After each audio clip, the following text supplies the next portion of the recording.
high this is. Wow.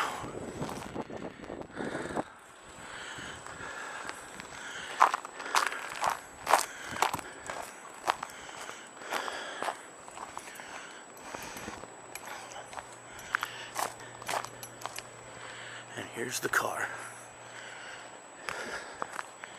Thank God for four-wheel drive.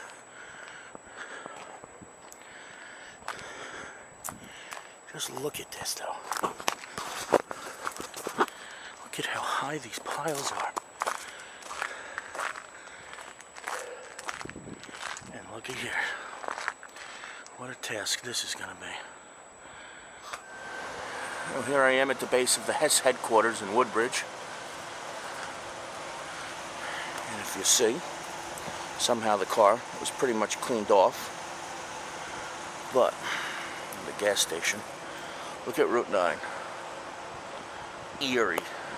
Some of the places, the piles of snow are so high you can't even see.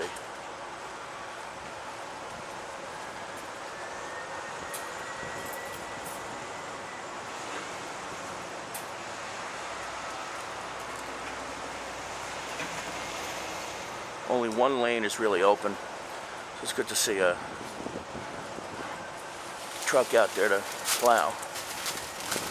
There we come back. Nuts for being out.